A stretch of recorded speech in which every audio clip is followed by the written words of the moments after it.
लेकिन फतेहपुर से इस वक्त बड़ी खबर मिल रही है। एमएलसी चुनाव में वोटों की गिनती जारी है। मतगणना में बीजेपी के अविनाश चौहान यहां से आगे चल रहे हैं, तो फतेहपुर से भी अच्छी खबर कह सकते हैं बीजेपी के लिए। फिलहाल जो काउंटिंग चल रही है उसमें बीजेपी के अविनाश चौहान यहां से आगे चल रहे हैं। और हमारे साथ हमारे सहयोगी अलग अलग जगहों से लगातार जुड़े हुए हैं। अजीत, जिस बात का जिक्र हम बार बार कर रहे हैं कि बीजेपी पूरी स्ट्रेटेजी के साथ काम करती है और वो एमएलसी चुनाव में भी नजदीक आ रहा है, जैसे जैसे यहां पर रुझान सामने आ रहे हैं उसको देखते हुए।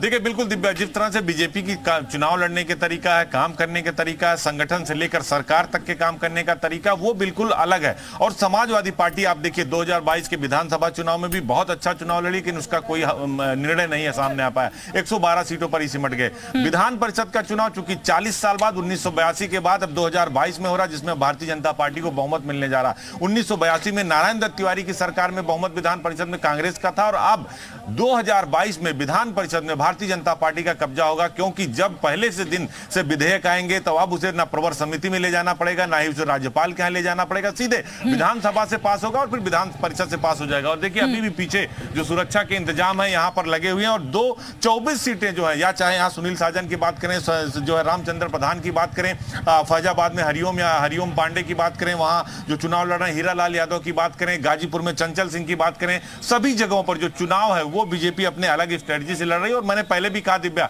समाजवादी पार्टी ने बीजेपी के सामने एक तरह से हथियार डाल दिए। इस सीट पर जहां मैं यहां रामचंद्र यादव की बढ़त है, ये सीट भी बीजेपी जीतने जा रही। 24 सीटें जहां कहा जा रहा कि भारतीय जनता पार्टी एक तरफा चुनाव जीतेगी, लड़ाई सिर्फ 3 सीटों पर 24 सीटें लगभग ऐसी बताई जा रही हैं जहां पर एक तरफा चुनाव बीजेपी जीत सकती है। फिलहाल ऐसी खबरें मिल रही हैं।